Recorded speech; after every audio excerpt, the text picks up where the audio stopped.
In every functioning country, the press is supposed to be the thing that protects the public from the powerful. Journalists are the ones who name the corrupt politician. They are the ones who expose the cartel boss. They are the ones who walk into the dangerous neighborhood with a notebook, because the truth is supposed to be worth more than fear. But in Mexico, the people in power decided a long time ago that the press is not a protection. The press is a problem. And when the press becomes a problem in a country where the cartels and the government are sometimes the same people, journalists do not get fired.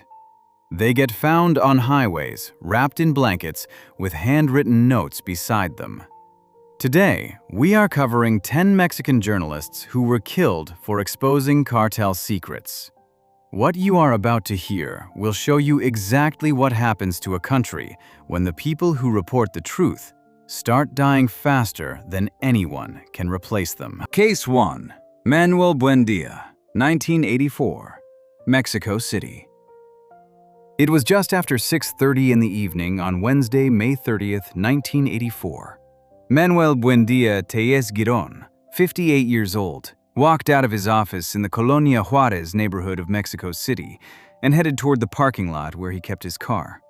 The lot was just off Insurgentes Avenue, in the busy Zona Rosa district, a part of the city that was usually full of people at that hour.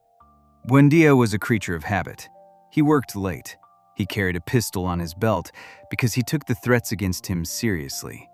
He had told colleagues for years that one day someone would come for him.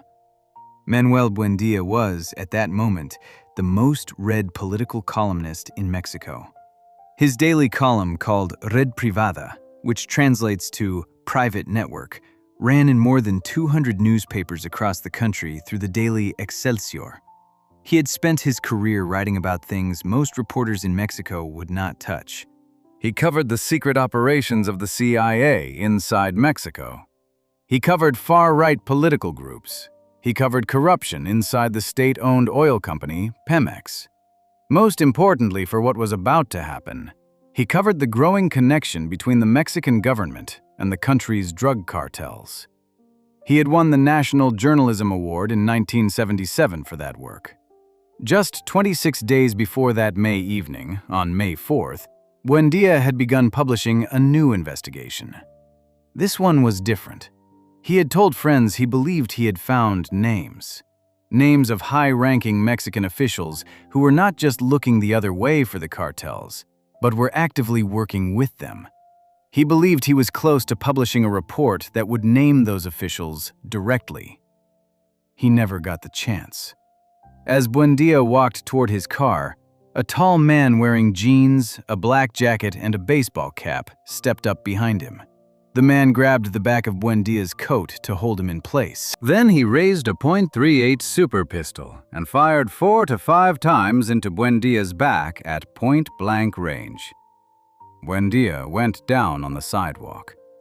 He never had time to reach for the pistol on his belt. He died right there. The shooter ran to a waiting motorcycle, climbed onto the back, and disappeared into the evening traffic with the driver. Several witnesses saw it happen, including one of Buendia's colleagues and a bus driver who got a clear look at the assassin's face. What happened next is the part of this story that explains why so many Mexican journalists today still feel the system is rigged against them. Among the very first people to arrive at the murder scene was a man named José Antonio Zorrilla Perez. Zorrilla was the head of Mexico's Federal Security Directorate, known by its initials DFS. The DFS was the country's top political police agency at the time, sometimes compared to the FBI in terms of its power inside Mexico. Zorrilla was also a personal friend of Buendia's and one of his main sources for inside information. According to multiple reports from that night and the days after, DFS agents quietly entered Buendia's office while the body was still on the sidewalk and removed several of his personal files. Those files were never seen again. Zorrilla was put in charge of the official investigation into the murder of his own friend. For the next 5 years, that investigation went absolutely nowhere. Evidence was lost, witnesses were ignored, leads were dropped. The case became, in the eyes of Mexican journalists, a textbook example of how the system protects its own. Then, in June 1989, under a new president named Carlos Salinas de Gortari, everything changed. The investigation was reopened with a new special prosecutor. After a 7-hour standoff at his hideout, José Antonio Zorrilla Perez, the same man who had run the original investigation, was arrested for ordering the murder. Investigators concluded that Buendia had discovered Zorrilla's own personal links to the drug trade and was about to expose him. Another DFS agent named Juan Rafael Moro Avila, who happened to be the grandson of a former Mexican president, was arrested as a co-perpetrator. The man believed to be the actual shooter, José Luis Ochoa Alonso, was found dead before he could ever be charged. Zorrilla was sentenced to 35 years in prison. Moro Avila got 25 years. The DFS itself, the agency Zorrilla had run, was so badly compromised that the Mexican government dissolved it entirely. But here is where it gets harder to swallow. In February 2009, both men were quietly released for what authorities called good conduct, having served only about half their sentences. There was an immediate national outcry. Zorrilla was eventually returned to prison, but in September 2013, a judge granted him release to home detention because of his health. He never served the full sentence. Many Mexican journalists, then and now, do not believe Zorrilla acted alone. A long list of investigations over the decades has pointed to the possibility that much higher figures inside the Mexican government, and possibly officers inside U.S. intelligence agencies, were involved in deciding that Manuel Buendia had to be silenced. The argument is that Buendia was getting too close to a much bigger secret. He was getting close to evidence that the Mexican government and elements of the United States government had a working relationship with the same drug cartels that were starting to flood cocaine into the United States during the 1980s. 10 months after Buendia was killed, an American DEA agent named Enrique Camarena, who had also been in contact with Buendia, was kidnapped in Mexico and killed. 40 years later, Mexican reporters still gather at the spot where Buendia died. They still place flowers there. They still say the same thing the front page of Excelsior said the morning after his murder, that the bullets were not aimed at one man, but at freedom of expression itself. But Buendia's story is also a warning about what was coming next, because the journalists who would die after him were no longer protected by national fame, and one of them would be brutally silenced inside her own home for asking too many questions about a single Mexican state. Case 2. Regina Martinez Perez, 2012, Jalapa, Veracruz. Regina Martinez Perez came from nothing. She was born into a poor farming family in the state of Veracruz on Mexico's Gulf Coast. She grew up watching her mother work, watching her neighbors struggle, and watching the people in power treat people like her family as if they did not exist. By the time she was an adult, she had decided what she was going to do with her life. She was going to be the person who told those stories. She was going to be the reporter who actually wrote down what was happening to ordinary people in Veracruz. For more than 30 years, that is exactly what she did. She started at a local paper called Diario de Jalapa. Then she became the local correspondent for the national newspaper La Jornada. And finally, more than 10 years before her death, she joined the national investigative magazine Proceso. Proceso was famous in Mexico for not pulling its punches. It went after politicians from every party. It exposed corruption that nobody else would touch. And in Veracruz, Regina Martinez became its eyes and ears. Her colleagues had a saying about her. What the local press did not dare to publish, Regina Martinez published. She was small. She weighed only about 108 pounds, but she had a reputation across Mexico for being one of the bravest reporters in the country. She covered illegal logging in indigenous communities. She covered government corruption. She covered abuse of power by police. And starting in 2010, she covered what was becoming the biggest story of her career, the takeover of her state by the drug cartels. Veracruz, under Governor Javier Duarte de Ochoa, was turning into one of the most dangerous places on earth to be a journalist. By the time Regina was killed, she would be the 5th journalist murdered in Veracruz in just 2 years of his term. International press groups would later call Veracruz the most dangerous place in the world to report the news. In September 2011, Regina helped write a Proceso cover story called Veracruz, Zone of Terror. The story laid out, in detail, how the Zetas cartel had taken over Veracruz state government, how the violence had exploded under the new governor, and how the state was lying to its own people about what was happening. The story infuriated Governor Duarte. He had been trying to clean up the public image of his state. Regina had just blown a hole straight through that effort on the cover of a magazine sold across all of Mexico. Then came April 2012. Proceso published another piece, this one written by a Mexico City-based journalist named Genaro Villamil, who had traveled to Veracruz to report it. Regina had been his local guide and source.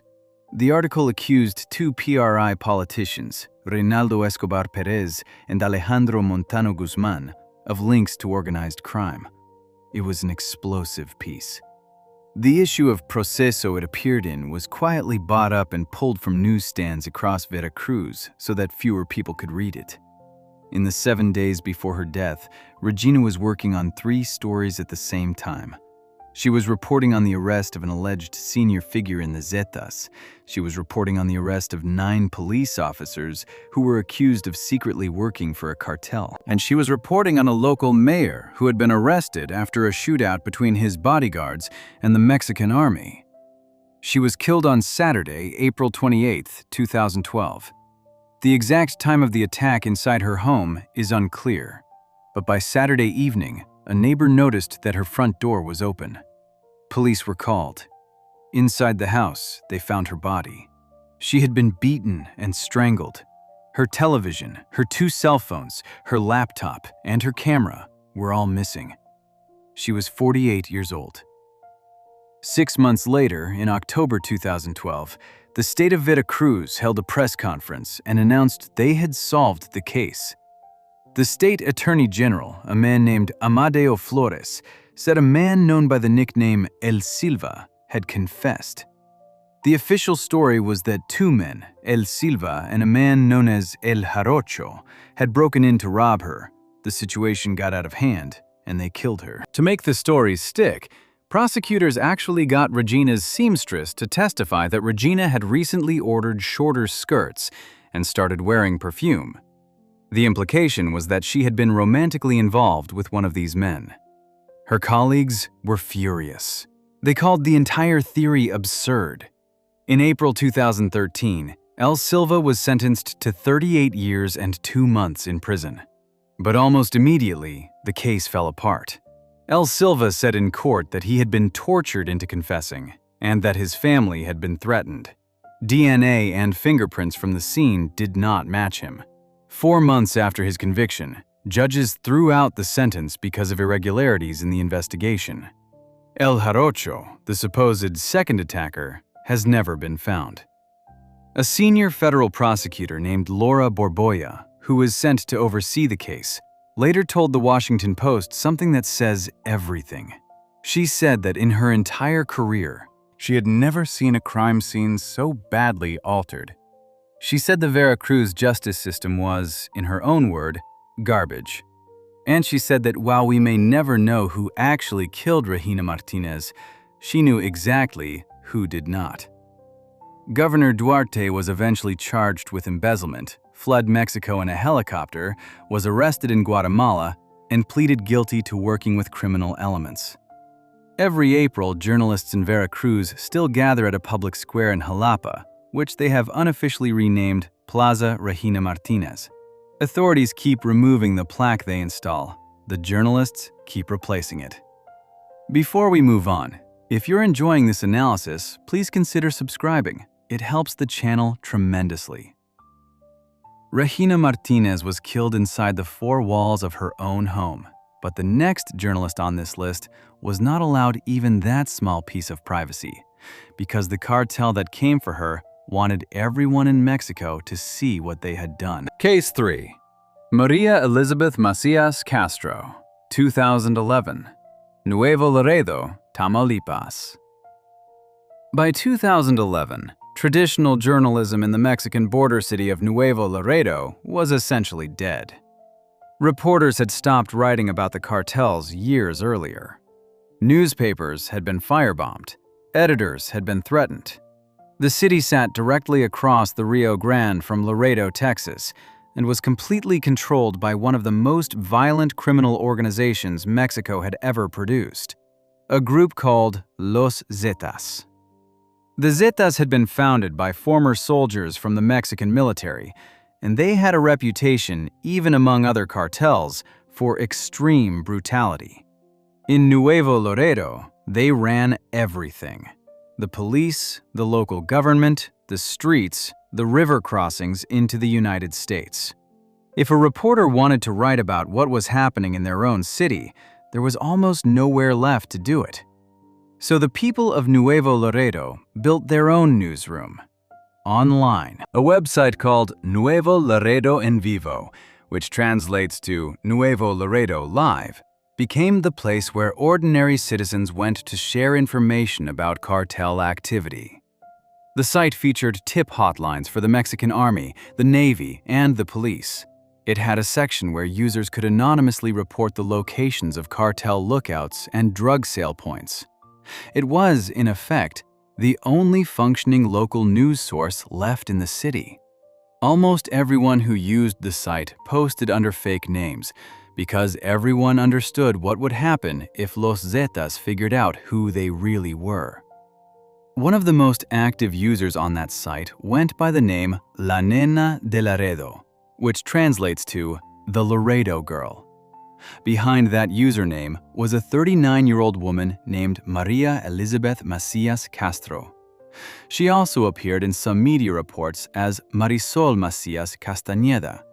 By day, she worked as a newsroom manager at a local newspaper called Primera Hora. She had spent years in traditional journalism, including a stretch at El Mañana, another local paper that had been attacked twice by cartel gunmen, once in 2004 and again in 2006. She knew exactly what the risks were. But Maria Elizabeth had decided that staying quiet was not an option. So during her own time, on her own laptop and her own phone, she logged on to Nuevo Laredo en Vivo and onto Twitter, and she posted everything she could find out about cartel movements in her city. She was a frequent poster. People recognized her username. They trusted her. 12 days before her death, the Zetas sent their first warning. On a bridge in Nuevo Laredo, the bodies of a young man and a young woman, both in their 20s, were left hanging. Beside them was a handwritten note from the Zetas. The note specifically threatened internet users and named 3 websites the cartel was watching. Nuevo Laredo en Vivo was one of them. The message could not have been clearer. The Zetas now considered the people posting on these sites to be enemies, and they were going to start hunting them. Maria Elizabeth kept posting.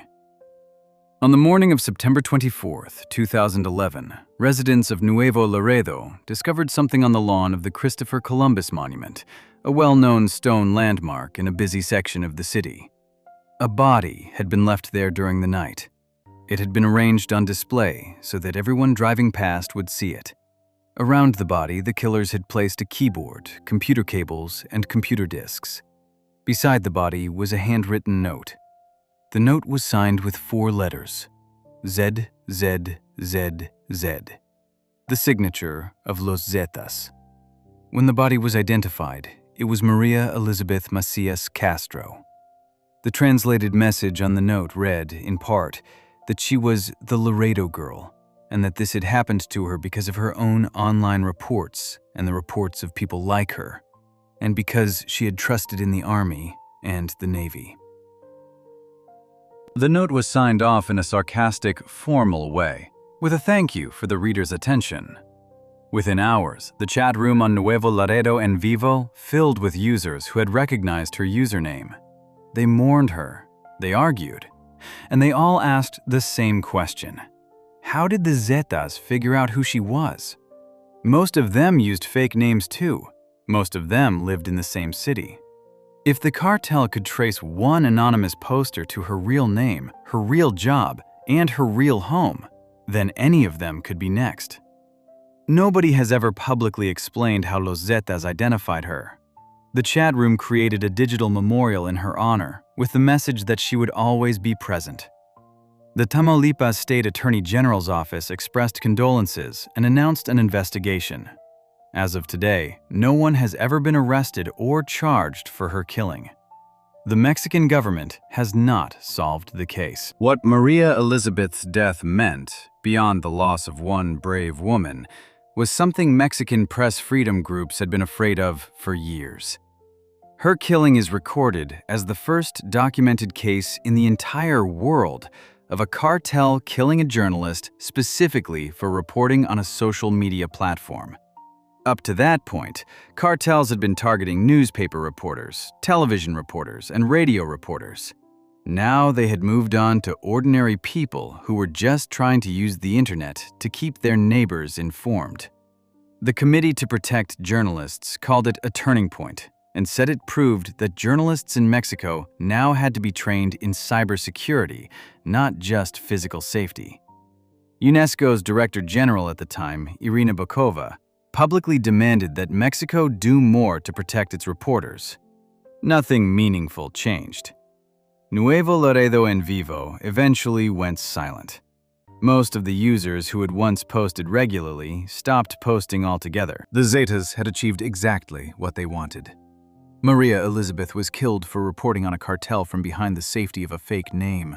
But 6 years later, in another part of Mexico, a journalist would die just 2 hours after posting a video. And the technology that may have helped find him came not from the cartel, but from a foreign government that was supposed to be on the right side. Case 4. Cecilio Pineda Birto, 2017. Ciudad Altamirano, Guerrero. Ciudad Altamirano sits in the middle of one of the most dangerous regions in Mexico, a zone called Tierra Caliente, which means hot land. The name has nothing to do with the weather. It refers to the constant violence. The area produces poppies that are turned into heroin, and rival criminal organizations have been fighting over those fields for decades. Local government, local police, and local cartels are so deeply tangled together that ordinary people in the area often cannot tell where one ends and the other begins. This was the world that Cecilio Pineda Birto chose to cover. Cecilio was 38 years old, a freelance journalist, and the father of 2 young daughters. He had worked for major Mexican newspapers like El Universal and La Jornada de Guerrero. He had founded his own small weekly publication called La Voz de la Tierra Caliente, which means the voice of the hot land. When that paper folded, he kept reporting anyway. He kept his Facebook page running with the name Cecilio Pineda, Las Noticias al Instante, which translates to Cecilio Pineda, the instant news. Through that page, he covered crime, social issues, and corruption. He had been receiving threats sent through social media on a weekly basis. In September 2015, almost a year and a half before he died, 2 men tried to shoot him outside his own house. The only reason Cecilio survived that night was because the gunman's weapon misfired. He reported the attack to a Mexican government program designed specifically to protect journalists in danger. The agency offered him an option that would have saved his life. They offered to relocate him and his family, his wife and 2 daughters, to another part of the country. Cecilio said no. He told them he was not going anywhere. Ciudad Altamirano was his home. His readers were there. His sources were there. The stories were there. He was staying. The agency closed his case. For the next year and a half, he kept reporting on the connection between local government officials and the cartels that controlled the region. The most dangerous topic he covered was a man known as El Tequilero, a violent local capo whose organization had a grip on the area. Cecilio kept producing video reports that accused El Tequilero's group of working hand-in-hand with state police and local politicians. On the afternoon of Thursday, March 2, 2017, Cecilio went live on Facebook with another video. In it, he repeated his accusation. He said there were very strong ties between the government and this gang leader. He said that if the authorities did not act, more people would die. He talked about videos that supposedly showed a politician with El Tequilero. He called the situation pathetic. He said there were many things that were impossible to understand. A short while later, Cecilio drove to a local car wash. He had brought his vehicle in to be cleaned and was waiting for it to be ready. He climbed into a hammock that was strung up in the back of the property, hidden from the road. He took out his phone. He called his mother. He called some colleagues. He talked about what he was going to do that evening. It was around 7 in the evening. About 2 hours had passed since his Facebook video. A motorcycle rolled up at the front of the car wash. At least 2 gunmen were on it. One of them got off and walked all the way back to the hammock. He found Cecilio. He shot him at least 10 times, including once in the neck. Cecilio died while first aid was being given to him. His phone, the one he had just been using to make calls, was on him at the crime scene. After investigators left that night, the phone disappeared. It has never been recovered. For more than 4 years, this looked like a horribly familiar story. A reporter who covered cartels was killed by cartels. End of investigation. But in July 2021, the world found out something that changed everything about how this case is understood. A massive international journalism investigation called the Pegasus Project, led by The Guardian, The Washington Post, and a coalition of news organizations around the world, got hold of a leaked database from an Israeli surveillance company called NSO Group. NSO sold a piece of software called Pegasus, which was capable of breaking into a person's smartphone, reading their messages, listening to their calls, and secretly turning on the microphone. NSO sold this technology only to governments. They claimed it was meant to fight criminals and terrorists. When The Guardian analyzed the leaked database, they found something extraordinary. Mexico had submitted more phone numbers to NSO Group for potential surveillance than any other country on Earth. More than 15,000 numbers in total. And among those numbers, in the weeks just before March 2, 2017, was the personal mobile number of Cecilio Pineda Birto. The investigation could not confirm whether his phone was actually infected with Pegasus because the phone itself had vanished from the crime scene. But the timing was impossible to ignore. A Mexican government client of NSO Group, which The Guardian's reporting suggested was likely Mexico's Ministry of Defense, had selected Cecilio's phone for surveillance in the weeks leading up to the moment a cartel hit team somehow knew exactly where he was lying in a hammock that was hidden from the road. This is the part of the story that haunts the journalists who knew him.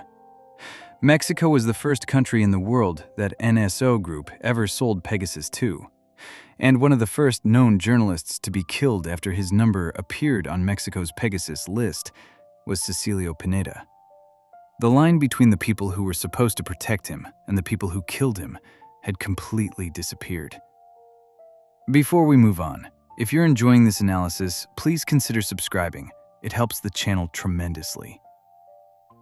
Cecilio was a small-town freelance journalist whose phone may have helped lead a cartel hit team to his hammock, but the next reporter on this list was a national figure who was driving her own son to school when a cartel decided to silence her in front of him. Case 5. Miroslava breach Velducea, 2017, Chihuahua City, Chihuahua. Miroslava breach Velducea was born on August 7, 1962, in a small mountain town called Chinipas in the Sierra Tarahumara region of Chihuahua State. Her father died when she was young, and she was raised by her single mother and her older siblings. She grew up understanding what it meant to be poor, what it meant to be from a forgotten part of Mexico, and what it meant to be invisible to the powerful people who ran the country. By the time she became a journalist, she had decided she was going to spend her career making the invisible people visible. She worked at the regional newspaper El Norte de Ciudad Juárez and became its editorial director. She was the Chihuahua state correspondent for La Jornada, one of the biggest national newspapers in Mexico. In January 2017, she had launched her own news agency. She was a single mother of 3 children. Her colleagues described her as a careful, methodical reporter, someone who would spend months on a story before publishing it, because she wanted to be sure she had the facts right. The work she did over the last decade of her life came from one observation. In rural, mountainous parts of Chihuahua, the cartels were not just paying off politicians, they were becoming the politicians. The Sinaloa cartel and the Juarez cartel were quietly putting their own people on the ballot for mayor in small towns across the state.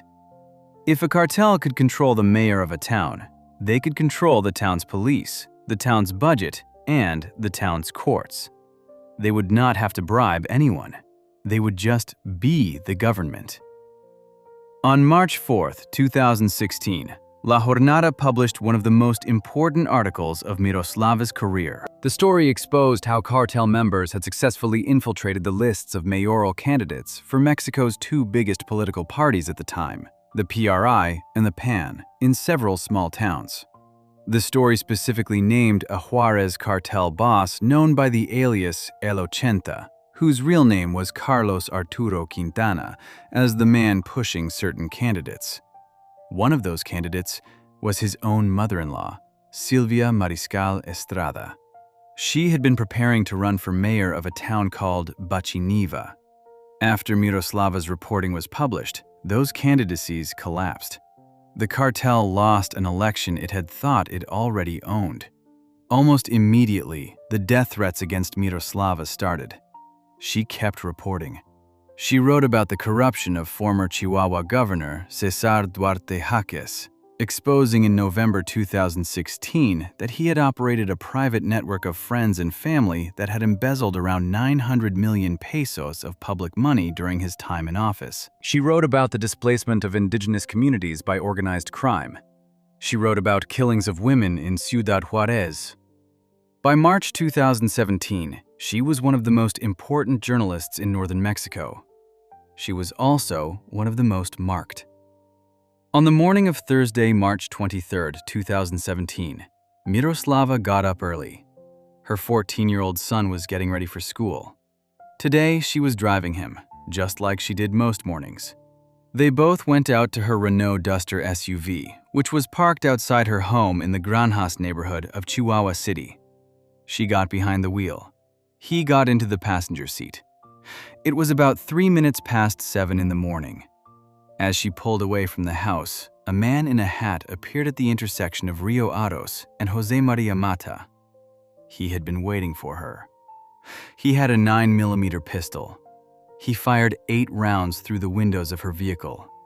Her son was not hit. He saw everything. Miroslava was rushed to the hospital, but did not survive. She was 54 years old. At the scene, the gunman left a piece of cardboard. The translated message read that she had been killed for being a snitch, and that the governor was next. It was signed El 80.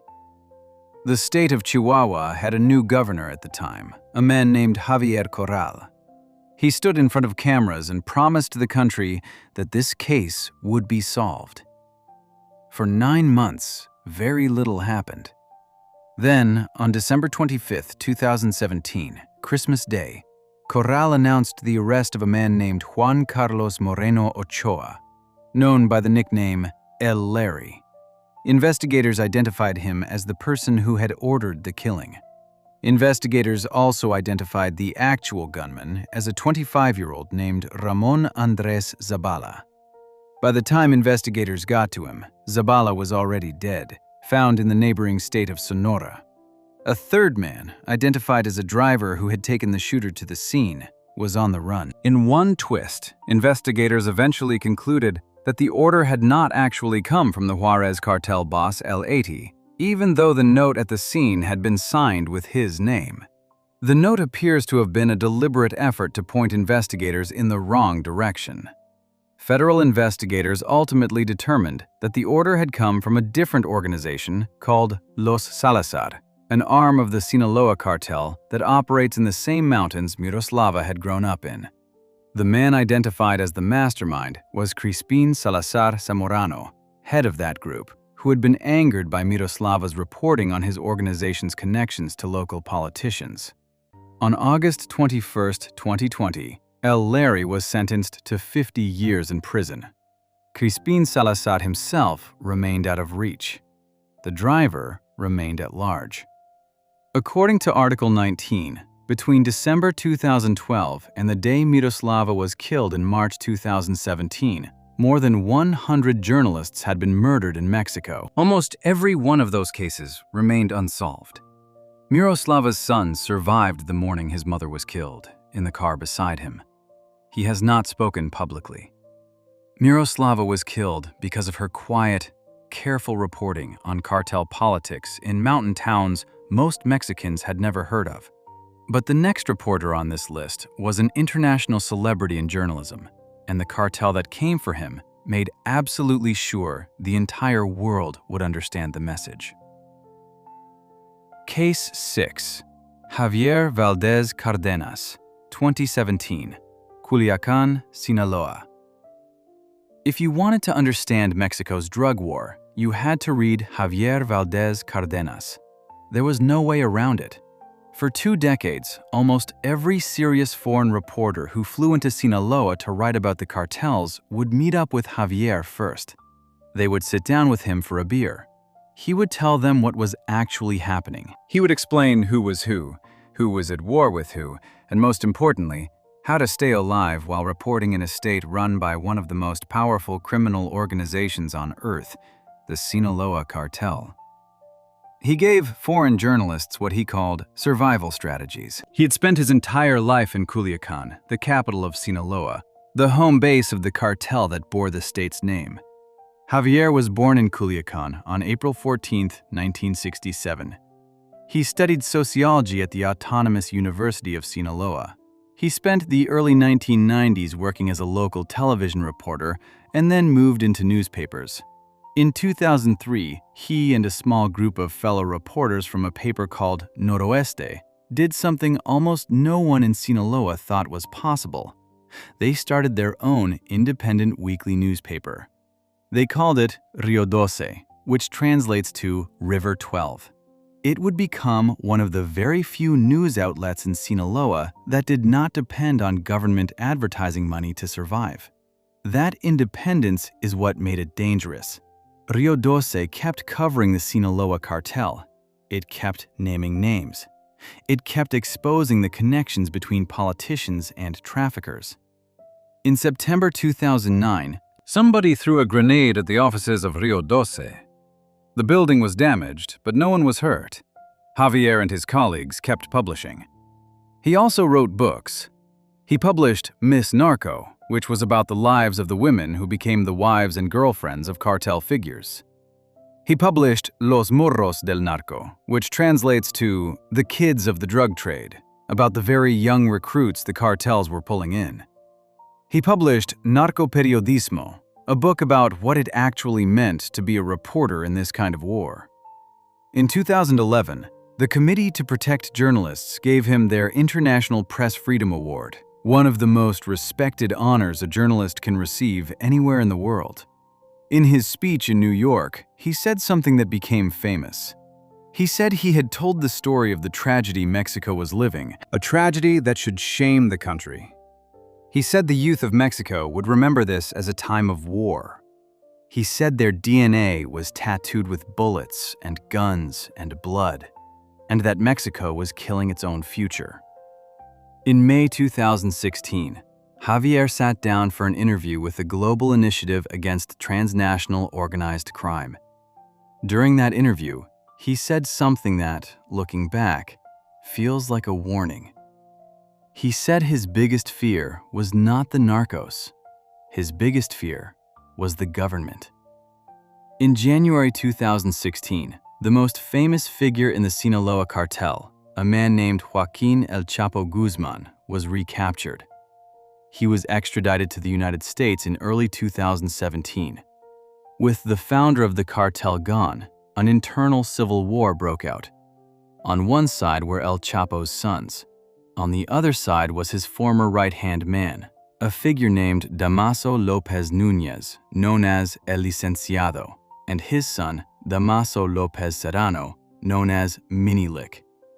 They were fighting for control of the entire organization. In the weeks before he died, Javier published an interview with El Licenciado. According to Rio Doce, after that issue hit the streets, an armed group went around buying up entire stacks of the newspaper just to keep people from reading it. In March 2017, Javier told the Committee to Protect Journalists that he was concerned for his safety. La Jornada reported that he had been receiving anonymous death threats since February. He kept reporting anyway. On Monday, May 15, 2017, around midday, Javier was driving his red Toyota Corolla a single block from the Rio Doce offices in Culiacan. It was lunchtime. The street was busy. Gunmen blocked his car. They pulled him out. They forced him to kneel on the pavement. Then they shot him 12 times in broad daylight, in the middle of a public street, in front of witnesses. They took his laptop and his cell phone and fled in his own car, which was found abandoned a short distance away.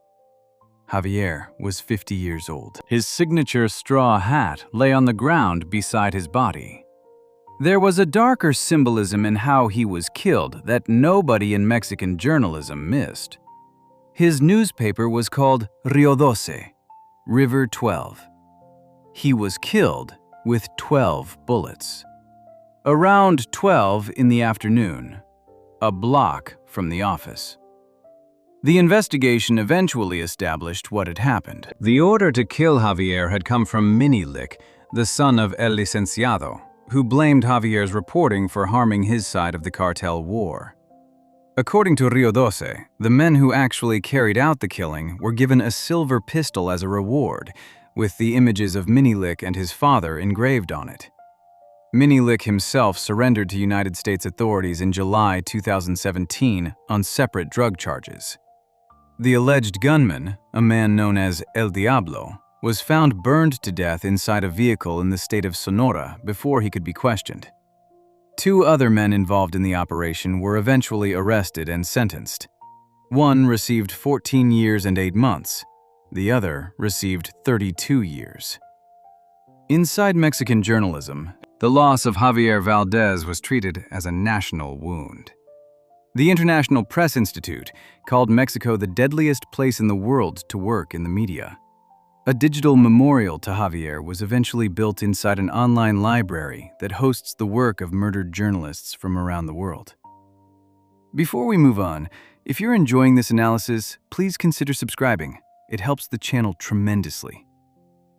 Javier was killed in front of his own newsroom in broad daylight, but the next 2 journalists on this list were killed in the same Mexican border city in the same week, and one of them had personally warned the president of Mexico that her life was in danger. Case 7. Margarito Martinez Esquivel, 2022, Tijuana, Baja California. Tijuana sits right on the border with the United States, with the city of San Diego on the other side of the fence. It is one of the busiest border crossings on the planet. It is also one of the most violent cities in Mexico. In 2021, the year before this story takes place, Tijuana recorded around 1,932 killings. That is more than 5 every single day. Every one of those deaths was a story. Someone had to take the photographs. Someone had to drive out to the crime scenes at all hours, document what had happened, and provide the images that local newspapers, magazines, and international wire services would publish the next morning. For more than 2 decades, one of the people who did that work in Tijuana was a man named Alfonso Margarito Martinez Esquivel. Everybody just called him Margarito. Margarito was 49 years old. He was a freelance photographer. He worked for Zeta Tijuana, a famously fearless Tijuana investigative magazine that had already lost 2 of its own staff to assassins over the years. He worked for La Jornada de Baja California. He worked for the news website Cadena Noticias. He worked for international outlets too. If something violent had happened in Tijuana, Margarito was probably the man who arrived to take the picture. He lived with his wife, Maria Elena Frausto, and their daughter in a working-class neighborhood called Sanchez Taboada. In December 2021, about a month before he died, Margarito reported a problem to authorities. He had been involved in an argument with the publisher of a local Facebook page that posted images of violent incidents around Tijuana. He believed he was being threatened. He asked the state and federal authorities for help. The protection mechanism that was supposed to catch this kind of warning did not save him. 2 men were already watching him. One was a 30-something-year-old hitman known by the nickname El Heber, whose real name was Adrian Nicolás Ramos. The other was a man known as El Huesos, whose real name was José Heriberto Ochoa Díaz. They had been hired by a third man, a member of a local cartel cell known as El Cabo 16, whose real name was Cristian Adán Velázquez José. He had paid them around 40,000 pesos, roughly $2,000, to do the job. He had given the order through WhatsApp messages, which prosecutors would later recover and present as evidence in court. The reason Margarito had been chosen as the target was, in a sense, the worst part of the entire case. El Cabo 16 had been ordered to kill him by a higher figure in the same cartel, a man known as El Cabo 20, whose real name was David Lopez Jimenez. El Cabo 20 was furious about a Facebook page that had been publishing photographs exposing the structure of his criminal organization, including images of his associates and family members. He believed Margarito was the photographer behind those images. He was wrong. Margarito had nothing to do with that Facebook page. The cartel had picked the wrong man. They were going to kill him anyway. For days before the attack, El Heber and El Huesos stalked the Martinez family. They studied his routine. They figured out when he left for work, when he came back, when his wife and daughter were home, and what time of day he was alone outside the house. They went so far as to rent a room in a building near the family home, a room with a window that gave them a clear view of the front of his property. They sat in that room for at least 2 days and watched him. The Tijuana journalist who later covered the trial said it the way it actually was. They did not hunt him like a person. They hunted him like prey. On the morning of Monday, January 17, 2022, Margarito walked out of his front door to head to a crime scene assignment. As he reached his car, the 2 men were ready. El Heber stepped up and shot him. He went down right there outside his own home. El Huesos filmed the attack. They left him in the street and disappeared. By March 2022, federal authorities had announced the arrests of all 3 men involved in carrying out the killing. On December 12, 2022, El Heber and El Huesos pleaded guilty in what is called an abbreviated trial in Mexico, which is similar to a plea bargain. Each was sentenced to 25 years in prison.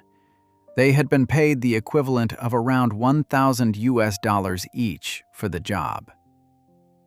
David Lopez Jimenez, the real mastermind, was arrested in August 2022 in the city of Monterrey in the Mexican state of Nuevo León. He was charged in a different killing. As of early 2024, 2 years after Margarito's death, Lopez Jimenez had still not been formally charged with ordering this attack. The Baja California Attorney General publicly acknowledged that her office still needed to link the people who ordered the killing to the actual crime. Tijuana journalist Sonia de Anda, who had attended the trial of the two gunmen, called the 25-year sentence too lenient. Margarito was killed because someone in a cartel made a single mistake about which photographer had taken which photos. His widow, Maria Elena, told reporters at a memorial mass 2 years later that her conscience was clear because Margarito had never done anything wrong. She and her daughter had moved out of Tijuana. She said she still wanted the people responsible to be brought to justice, but as of that mass, that justice had still not arrived. Margarito had simply been a photographer, doing his job in the deadliest city for journalists in the Western Hemisphere.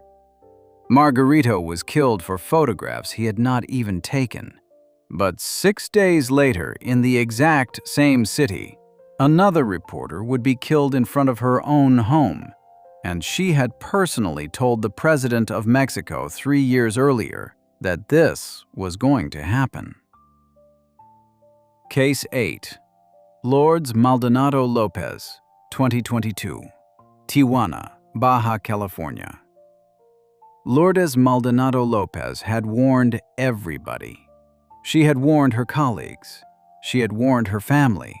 She had warned the Journalist Protection Program. And on March 26, 2019, she had stood up in the morning press conference of the President of Mexico himself, Andrés Manuel López Obrador, and told him directly that her life was in danger. She was a veteran broadcast reporter. Her friends in Tijuana called her Luby. She was 66 years old. She had spent decades as a reporter and anchor for major Mexican broadcasters, including Televisa and a regional company called Primer Sistema de Noticias, known by its initials PSN. She had also worked for the magazine Séptimo Día. She had a reputation in Tijuana for being relentless, sometimes confrontational, and absolutely unwilling to back down from a story she believed in. In the months before her death, she had launched her own online radio show called Brebaje, where she covered local politics, corruption, and general news in Baja California. The reason she traveled to Mexico City in March 2019 to confront the president at his daily press conference was a fight she had been having for years with a wealthy and politically connected man named Jaime Bonilla. Bonilla owned PSN, the broadcaster where Lourdes had previously worked. She said she had been fired without proper cause and that she was owed back wages. Bonilla was at that time on his way to becoming the governor of Baja California. He would be elected later in 2019, running as a candidate for the same political party that had put López Obrador into the presidency, a party called Morena. So when Lourdes stood up at the press conference, she was telling the president that she was in a labor dispute with one of his own most powerful allies. She told López Obrador that she feared for her life. She mentioned her fight with PSN. She called Bonilla a powerful figure. She said she could not do anything without the president's help. The clip of her telling the president of Mexico that she was scared went out across Mexican news. And then the system mostly forgot about her. For the next 9 years, she fought her case in court. She kept reporting in Tijuana. She kept covering local politics. She was officially registered in the federal program that is supposed to protect journalists in danger. The program assigned her a panic button at her home, and police patrol cars were supposed to drive past her house regularly to check on her. In January 2022, after almost a decade of fighting, she finally won her case. On January 19, 2022, a judge ruled in her favor against PSN. She was awarded up to 500,000 pesos, around $25,000 in back wages. The court order also forced PSN to hand over its financial documents and records of payments to its employees. 2 days before her death, Lourdes told a Tijuana newspaper called El Sol that she was looking forward to going through PSN's accounting records. But she also said something else. She said she was nervous about what she might find in those papers. If she discovered evidence that the former governor and PSN owner had committed financial wrongdoing, she knew that information could put her in even more danger than she was already in. She was also that week reporting on something else. 6 days earlier, on January 17, 2022, her colleague, Margarito Martinez, had been shot dead outside his own home in another part of Tijuana. Lourdes had been openly covering the killing on her radio show. On the evening of Sunday, January 23, 2022, just 4 days after she had won her case in court, Lourdes drove her red Hyundai Atos back to her home in the Santa Fe neighborhood of Tijuana, just across the border from San Diego. It was around 7 in the evening. She had just pulled up. She was still inside the vehicle. 3 men were waiting for her. One of them got out of their car, walked over to her vehicle, and shot her. By the time first responders arrived, she was already gone. She had been killed in front of the home that the Federal Protection Program was supposed to be watching. Within a few weeks, in February 2022, Mexican authorities announced the arrest of 3 men. On October 26, 2022, all 3 were sentenced. The shooter, identified by prosecutors as Guillermo Castro, also reported as Guillermo Garzón, received 24 years in prison. The other 2 men, Eric Contreras and Kevin Villarino, who had served as drivers and lookouts during the attack, each received 20 years. According to evidence presented at trial, Castro was the one who got out of the vehicle and pulled the trigger, while Contreras and Villarino waited in the car. But here is what was missing from the verdict, and what is still missing today. Mexican authorities openly admitted in court that none of these 3 men were the masterminds. None of them had ordered the killing. Somebody had paid them to do it. Somebody had decided that Lourdes Maldonado needed to be silenced. To this day, no one has ever been charged for ordering her assassination. Jaime Bonilla, the former governor and PSN owner, publicly denied any involvement in her death and offered his condolences to her family.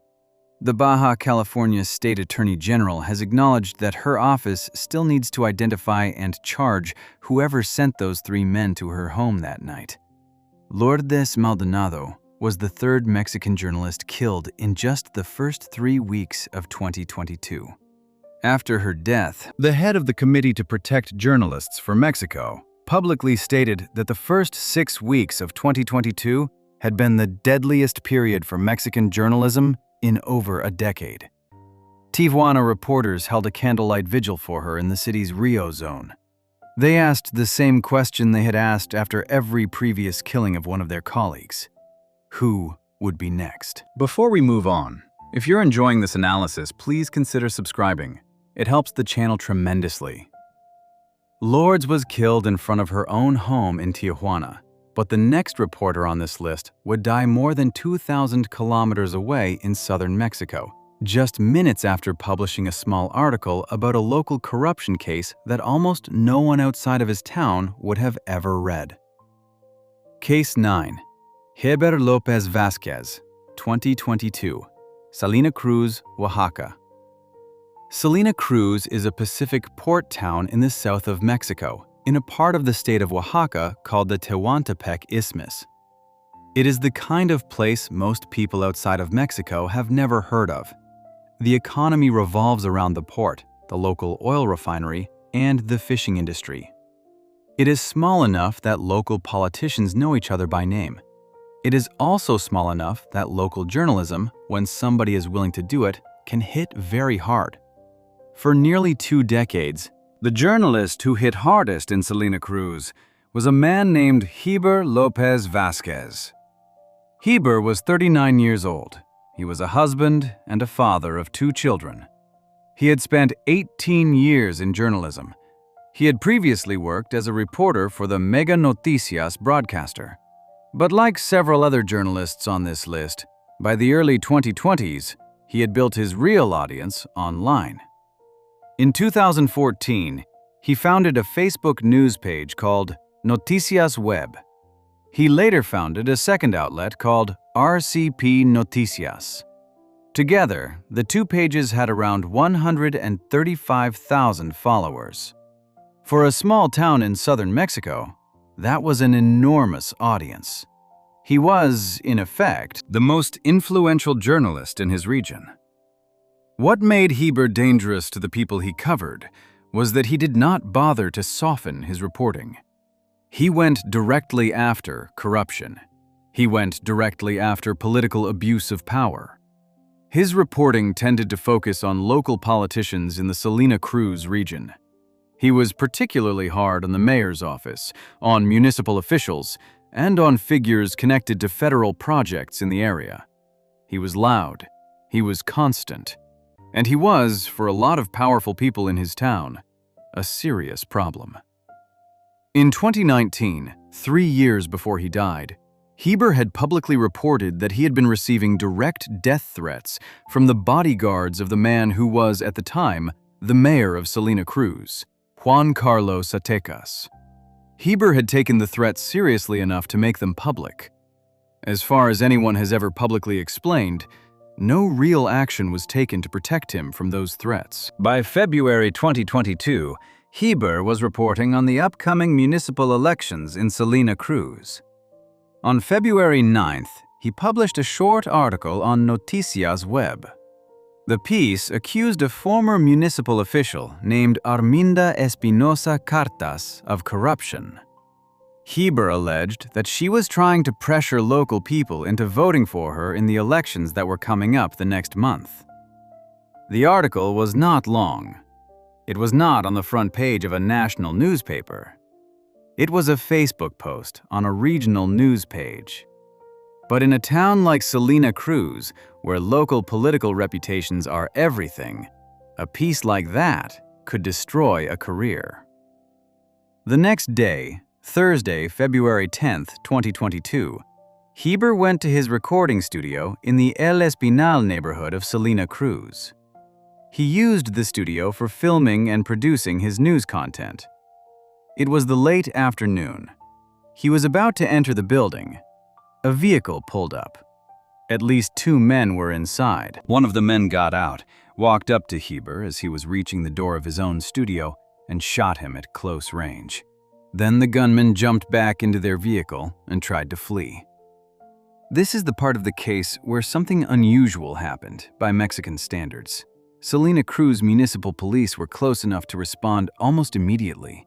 They chased the suspects through the streets of the town. Within an hour of the killing, 2 men had been arrested. Investigators identified them in court documents only by the initials RGR and REC. The Oaxaca State Prosecutor's Office opened an investigation file. They did not initially state a motive in public, but the state prosecutor at the time, Arturo Peinbert, told the Mexican newspaper La Jornada that he was not ruling out the possibility that Heber had been killed because of his journalism. Heber's death broke a record nobody wanted to break. He was the 5th journalist murdered in Mexico in just the first 6 weeks of 2022. 6 other journalists had already been killed that year before him, including the 2 journalists in Tijuana who had been killed earlier that same January. The head of the Committee to Protect Journalists from Mexico said publicly that the start of 2022 had become the deadliest period for the Mexican press in over a decade. The day after Heber was killed, the president of Mexico, Andrés Manuel Lopez Obrador, stood at his daily press conference and made a public promise. He said there would be zero impunity for Heber's murder. He said the same thing he had been saying about every previous case. Then, in the same press conference, he turned around and launched into another attack against the Mexican press in general, accusing the country's journalists of being political enemies of his government. International press freedom organizations pointed out that the president's pledge of zero impunity needed to apply not only to Heber's case, but also to the more than 24 other journalists who had already been killed during his presidency. Federal authorities placed Heber's wife and children into Mexico's protection program for at-risk family members of journalists. Noticias Web, The Facebook news page that Heber had spent 8 years building went silent. According to the press freedom group Article 19, between the year 2000 and the time of Heber's death, more than 145 journalists had been killed in Mexico. Heber's case fit the pattern that runs through almost every story on this list. He was killed for a single piece of local reporting in a small town on a platform most people in Mexico City had never even heard of. Heber was killed for one short Facebook post about a local election, but the final reporter on this list would die for short videos posted to TikTok, in a state where the cartels have not lost an inch of ground in over 30 years. Case 10. Miguel Ángel Beltran Martinez, 2025, Durango. Miguel Ángel Beltran Martinez was 60 years old. He had spent decades as a journalist in the northwestern Mexican state of Durango. For most of his career, he was the kind of working reporter who covered everything that came his way. He worked as a police beat reporter, sitting through long days at the local prosecutor's office, attending press conferences about arrests, and writing up the news of the streets. He was also, surprisingly, a sports reporter. He covered local games, local teams, and local athletes for years. He had contributed to local Durango outlets like Contexto de Durango and La Voz de Durango. He had a son, who would later be the one to identify him. But over the last few years of his life, Miguel had reinvented himself. The traditional newspaper world in Durango was shrinking. The audience was moving online. So he moved with them. He built a strong social media presence, primarily on TikTok and Facebook. On TikTok, he went by the simple username Capo. On Facebook, he ran a page called La Gaceta Durango, which had grown to around 27,000 followers. He used these platforms to publish short articles and short videos. He covered local politics, he covered local crime, and, crucially for what was about to happen, he covered the activities of the cartels in his state. Durango is one of the most cartel-saturated states in all of Mexico. It sits at the very top of what is called the Golden Triangle, the rugged mountain region where Mexico's heroin and methamphetamine production is largely based. The dominant force in Durango has, for decades, been the Sinaloa Cartel, the same organization that produced Joaquin El Chapo Guzman. There are also smaller groups. There is a rival organization in the area called the Cabrera Sarabia. There are operatives loyal to the Cartel Jalisco Nueva Generación, known as the CJNG. They fight each other constantly. Reporting on any of them is dangerous. Reporting on all of them, on TikTok, under your own face, is something most people in Durango would consider a nearly impossible thing to survive. Miguel did it anyway. Friends and colleagues have told Mexican newspaper 24 Horas that Miguel had been receiving direct threats. Those threats had come specifically after he published stories about government fraud and abuse of power. Despite the threats, he kept publishing. In the days right before he disappeared, he posted 2 pieces of content that, in hindsight, almost certainly cost him his life. Around October 21st, 2025, he posted a video on his TikTok account that linked a man recently arrested in the neighboring state of Chihuahua to the Sinaloa cartel. Then, on October 22nd, he posted again. This time he reported on the arrest of a leader of the Cabrera Sarabia organization, the smaller Durango-based group that operates as a rival to both the Sinaloa cartel and the CJNG. In 2 days, on a public TikTok channel, he had directly named figures from one of the most violent criminal organizations on Earth and one of its biggest local rivals. On Thursday, October 23, 2025, Miguel left his home for work. His son saw him leave. That was the last time anyone in his family saw him alive. When he did not return that evening, the family began to worry. By the next day, they were trying to find out where he was. On the morning of Saturday, October 25, 2025, drivers using the federal highway that connects Durango State to Mazatlan, a city in the neighboring cartel-controlled state of Sinaloa, came across something on the side of the road. A body had been left there, wrapped in a blanket. Beside it was a handwritten note. The note read, in translation, that this had been done for spreading false accusations against the people of Durango. That kind of message, left beside a body, is widely understood in Mexico to be the calling card of a cartel. On Sunday, October 26, 2025, Miguel's son was the one who had to identify him. The Durango State Prosecutor's Office formally confirmed his death the next day. The international response was immediate and loud. The Inter-American Press Association condemned the killing. The Committee to Protect Journalists called for an immediate, credible, and transparent investigation. Reporters Without Borders pointed out something brutal in their statement. They warned that every unpunished killing of a journalist in Mexico functions as an open invitation for the next one. The Director General of UNESCO publicly demanded that Mexican authorities bring those responsible to justice. As of the latest available reporting, Durango authorities have not publicly named any suspects in his case.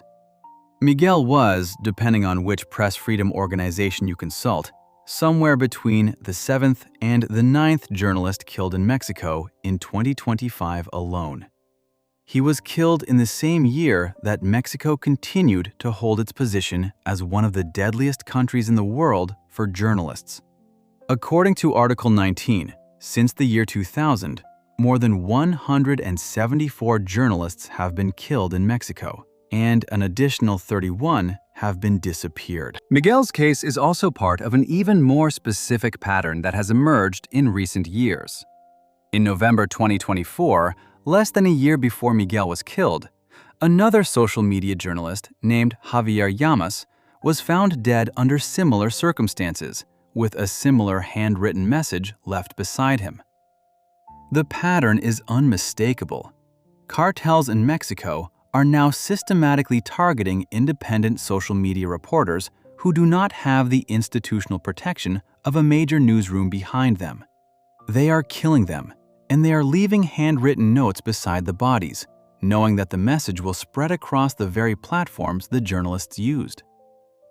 When Miguel posted his last TikTok video on October 22nd, his page had 27,000 followers. By the time international news organizations were reporting on his murder, that audience, and every Mexican journalist who watched what happened to him, understood exactly what the note on that highway was meant to say. The hardest part is not what happened to these 10 reporters. The hardest part is knowing that in Mexico, the 11th, the 12th, and the 13th name on this list have almost certainly already been chosen, and the only thing missing is the date. If you enjoyed this breakdown, make sure to subscribe. Thanks for watching, and I'll see you in the next one.